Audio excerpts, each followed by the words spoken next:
हाणे लियाकत साहब जी तरफ़ हलंदासीं। अॼु ॾिसंदासीं त हिकु आम माण्हू जे हथ खे जेको लियाकत साहब ॿुधाए करे ॻाल्हियूं ॿुधाईंदो आहे असांखे ॾिसी करे, अॼु जेके स्पेशल माण्हू जेके हूंदा आहिनि उन्हनि जो जेको आहे हथ जी लकीरूं कीअं हूंदियूं आहिनि। सो अॼु असां ख़बर पवंदी त तव्हां ॿ टिनि सेकेंडनि जी तकलीफ़ कजो, अची तव्हां हथु ॾेखारो। सर तकलीफ़ जी माफ़ी हिते बीहो, ठीकु आहे सर, हीअं कयो हथु, ठीकु आहे, तव्हांजो हे हथु पढ़बो, ठीकु आहे, हे हथु पढ़बो, हीउ सॼो आहे तव्हांजो, ठीकु आहे। हीअ जेके माण्हू हूंदा आहिनि जंहिंजो सॼो आंगूठो मथे हूंदो आहे, जॾहिं मां हीअं कयो त तव्हांजो हे आंगूठो मथे हुयो, जंहिंजो सॼो आंगूठो मथे हूंदो आहे, हीअ लेफ्ट ब्रेन जा माण्हू हूंदा। बुनियादी तौर ते तव्हां त सिविल सर्विसिस में या पियो ब्यूरोक्रेसी में चइजे त आहियो, पर बुनियादी तौर ते हीअ त आर्टिस्ट हूंदा आहिनि। हिननि जो विजन जेको आहे न उहो आर्टिस्टिक हूंदो आहे। रुगो मां आंगूठे सां तव्हांखे ॿुधायां थो त तव्हां जेको मथे आंगूठो कयो, बहरहाल सर हीअ हथ जो शेप आहे, हीअ शेप आहे सॼो, हीअ आंगुरियुनि जो साइज़ आहे। पहिरीं जेके असां प्रिडिक्शन कंदा आहियूं उहो तव्हांजे हथ जे शेप जी कंदा आहियूं। इन खां बाद असीं लाइनुनि ते वेठा आहियूं। हीअ हिकिड़ी लाइन आहे दिलि जी लाइन, हीअ दिमाग़ जी लाइन आहे। दिमाग़ में अञा लाइनूं अथव, ॾिसो हिकिड़ी हीअ लाइन बि आहे, हिकिड़ी हीअ लाइन बि आहे, हिकु ॿ टे लाइन्स आहिनि तव्हां वटि दिमाग़ में। This is your life style, okay, life line. ऐं हीअ लाइफ लाइन बि मूंखे ॿाहिरि वेंदे नज़र थी अचे, हीअ एक्सटेंशन आहे तव्हांजी लाइफ लाइन मां। अॼुकल्ह एक्सटेंशन जो ॾाढो रवाजु आहे, ठीकु आहे। हीअ तव्हांजी फिंगर ॾिठीसीं, हीअ तव्हांजी फैमिली जी फिंगर आहे, हीअ तव्हांजी पंहिंजी फिंगर आहे, ऐं इन खां अलावा हीअ अव्हांजो विल पावर आहे। दिस इज़ ब्लेसिंग्स, दुआऊं। तव्हां वियो पंहिंजी जाइ ते, मां तव्हांखे ॿुधायां थो, ऐं हीअ बि ॾाढी इंपॉर्टेंट शइ आहे। हीअ जेका हेॾे अंदरि अचे थी, हा इहो ॿुधायां थो तव्हांखे, वियो ॿुधायां थो। ऐं ॿियो हीअ चवंदा आहिनि, हा सर, हीअ चवंदा आहिनि असल में शादी जी लाइन। असां मञंदा ई न आहियूं त हीअ शादी जी लाइन आहे या हथ में का शादी जी लाइन आहे। असांजो सॼो कारोबार बिज़नेस इन लाइन ते हलंदो आहे, पर इहा लाइन हूंदी न आहे। This is affection line, okay, love line या रिलेशनशिप लाइन, इहा हिकु ई आहे तव्हां वटि, ठीकु आहे। वियो सर ॿिए जो आसरो न आहे, हिकिड़ी ई आहे। सो हाणे लियाकत साहब ॿुधाईंदा जी। सर हथनि जूं 4 क़िस्मूं हूंदियूं आहिनि, water, fire, air and earth. तव्हांजो जेको टाइप आहे हथु ऐं मुंहिंजो जेको हथु आहे उहो हिकु जहिड़ो आहे। वी आर फायर, अमी बि फायर आहियो, मां बि फायर आहियां। फायर असल में कन्वेंसर खे चइबो आहे, हिकु अहिड़ो माण्हू जंहिंजो कन्वेंसिंग पावर ॾाढो सुठो हुजे। आमतौर ते उस्ताद हूंदा आहिनि, टीचर हूंदा आहिनि, लेक्चरर, प्रोफेसर हूंदा आहिनि, डॉक्टर बि हूंदा आहिनि, ज़बरदस्त क़िस्म जा वकील हूंदा आहिनि, राइटर सुठा हूंदा आहिनि, जर्नलिस्ट हूंदा आहिनि। ऐं चई सघिजे थो त हीअ जेके बि कम मां तव्हांखे ॿुधाया, उहे कम जिन में ज़बान इस्तेमालु थींदी आहे, ॻाल्हाइणु इस्तेमालु थींदो आहे, उन में अमी ज़बरदस्त आहियो। ऐं इन सां गॾु उहे जेको तव्हां कयो पिया, एडमिन जा माण्हू, एडमिनिस्ट्रेटर्स हूंदा आहिनि। ॻाल्हाए करे, कंट्रोल करे तव्हां जेको आहे माण्हू खे क़ाइल करे सघो था, कन्वेंस करे सघो था। इहे सॼियूं पावर्स थी सघे थो ज़िंदगी में अवां इस्तेमालु कयूं हुजनि। थी सघे थो उस्ताद बि हुजो, थी सघे थो LLB बि थियल हुजे, अहिड़े क़िस्म जी पावर्स तव्हां वटि हूंदियूं। पहिरीं जेकी लाइन आहे दिलि जी लाइन आहे, ऐं जेको तव्हां मूंखे ॿुधायो एॾी मथे ताईं वञे पई, दिस इज़ ॾिठो वञे त हीउ ॾाढो रोमेंटिक माण्हू हूंदो आहे। ऐं इन सां गॾु बिग हार्टेड, ख़र्चा, दोस्तियूं, फ्रेंडशिप सर्कल, सलाम दुआ हद खां वधीक। आमतौर ते अव्हां खे हर माण्हू सुञाणे। इहा पोज़ीशन त इलाही वॾी आहे, अगरि इहा पोज़ीशन न बि हुजे हा त हर ॿियो माण्हू तव्हांखे सुञाणे।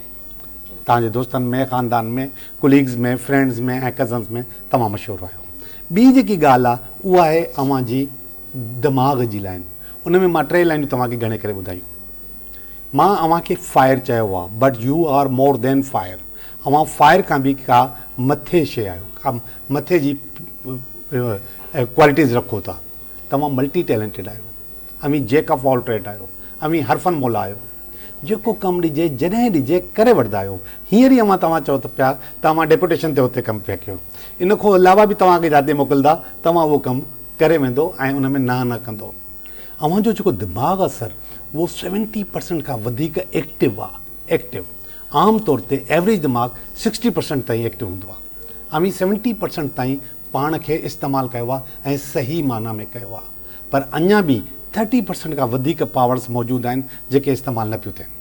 करे सघो था, पर इहे जेके माण्हू हूंदा आहिनि जेके 30% पावर पंहिंजूं ब्रैकेट में रखंदा आहिनि, इहे माण्हू ॾाढा एफिशिएंट माण्हू हूंदा। एफिशिएंसी ॾाढी ज़बरदस्त हूंदी आहे, हद खां वधीक। 2 शयूं हूंदियूं आहिनि, हिकु कंफर्ट ज़ोन ॿियो एफिशिएंसी, अवां वटि मां कंफर्ट ज़ोन नथो ॾिसां, कंफर्ट ज़ोन अवां वटि थी नथो सघे, मुमकिन ई न आहे, जेॾी महिल जिथों थी सघे थी कॉल अची सघे थी अचो ऐं तव्हांखे हुते पुॼणो आहे। एफिशिएंसी तव्हां वटि जेको आहे उहा ॾाढी हूंदी, हद खां वधीक हूंदी। कॾहिं कॾहिं मां इन एफिशिएंसी खे नेगेटिव चवंदो आहियां, इन करे नेगेटिव चवंदो आहियां त उन में तव्हां पंहिंजो पाण खे किल कंदा आहियो। सॼो ज़िंदगी जेको आहे, सॼी जेकी ज़िमेदारी जेको आहे पंहिंजे कम जी ऐं जॉब जी रखंदो आहे। तव्हां वटि ऑफिस अचण जो टाइम आहे, वञण जो कोई टाइम न हूंदो आहे, त इहा एफिशिएंसी हूंदी आहे, हद खां वधीक। ऐं कॾहिं कॾहिं उहा एफिशिएंसी जेको आहे उहो सेक्रीफाइस करणी पवंदी आहे तव्हांजी फैमिली खे बि, इहो पार्ट आहे। लाइफ लाइन में मां तव्हांखे एक्सटेंशन ॾेखारियो, एक्सटेंशन जो मक़सदु आहे त जेकी क्वालिटी ऑफ लाइफ तव्हांखे डिलीवर कई आहे तव्हांजे पेरेंट्स, जेकी क्वालिटी ऑफ लाइफ तव्हांखे अलाह साईं ॾिनी आहे, तव्हां उनखे इलाही अपग्रेड कयो आहे, इलाही मथे वठी विया हो ऐं अञा मथे वठी वञण जी पावर्स अव्हां वटि मौजूदु आहे। ज़िंदगी में इलाही फ़र्क़ु पैदा कयो अथव। इहा जेका एक्सटेंशन वारी लाइन हुई उहा मूंखे ॿुधाए पई।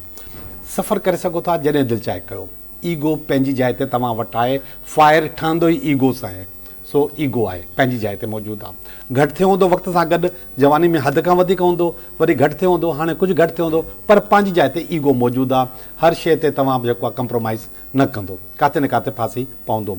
फैमिली ओरिएंटेड हद खां वधीक, very loving and caring for your family.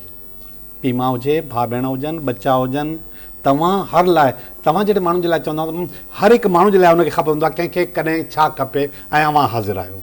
इहो मां मुंहिंजी फैमिली जी ॻाल्हि थो कयां, अव्हां हर वक़्तु पंहिंजी फैमिली लाइ हाज़िर आहियो। भाउ भेनरुनि लाइ स्पेशली मां तव्हांखे चवंदुसि, रिस्क टेकर न आहियो, ॾाढो ख़ामोशी सां खेॾंदा आहियो, छका वका न आहियूं हणंदा, सुकून सां ज़िंदगी गुज़ारींदा आहियो।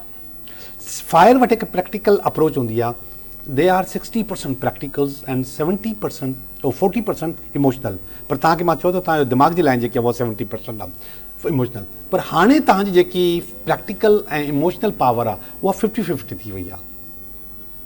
तव्हांजी जेकी प्रैक्टिकल पावर थोरी सी 10% घटि थी आहे, इमोशनल पावर वधी आहे। त हिन महिल तव्हां स्ट्रेस वठो पिया, सॼी उमिरि नाहे वरितो, सॼी उमिरि परेशान नाहे रहिया ऐं न परेशान कयो अथव कंहिंखे, पर हींअर तव्हां उनखे एडॉप्ट कयो पिया। इहा पावर तव्हां वटि हींअर अचे पई ऐं रिटायरमेंट ताईं इहा तव्हां वटि पावर थोरी एक्टिव थींदी। पर जीअं मां तव्हांखे ॿुधाए छॾियो आहे त तव्हां हिनखे कंट्रोल करे सघो था, हिनखे रोके सघो था। त जेतिरी रोकंदी ओतिरी तव्हांजे लाइ बहितरु हूंदी। पर इहो अगरि न रोकींदो त ॿ पावर्स ॿियूं वधंदियूं, that is stress and anxiety. इहे ॿई शयूं तव्हांजी वधी सघनि थियूं। हिन करे हिननि खे कंट्रोल कयो, जेतिरो कंट्रोल कंदो बहितरु थींदो। हा, इन ॿिनि पावरनि खां बाद हिकिड़ी टी शइ इंक्रीज़ थी सघे थी, दैट इज़ हेल्थ जी ख़राबी थी सघे थी। उहा हल्की लाइन मौजूदु आहे, हींअर बि हल्की मौजूदु आहे। इन जो मक़सदु आहे त मां हिनखे हेल्थ प्रॉब्लम न चवंदुसि, पर तव्हां किथे न किथे टुक टुक करे उनखे डेवलप कयो पिया। उनखे रोके छॾींदो त उहा डेवलप, मतलब ख़्याल रखंदा ख़ासि तौर ते स्ट्रेस खे, एंज़ाइटी खे ऐं जेको जज़्बाती फ़ैसिलनि ते या जज़्बाती फ़ैसिलनि ते जज़्बाती न थियण ते। अच्छा, इहो सॼो कमु जेको आहे न घर जे लेवल ते हूंदो, ऑफिस में न हूंदा, घर जे लेवल में या फैमिली जे लेवल ते हीअ कंदा हूंदा, बाक़ी ऑफिस में अची करे ही आम थी वेंदा हूंदा। अच्छा,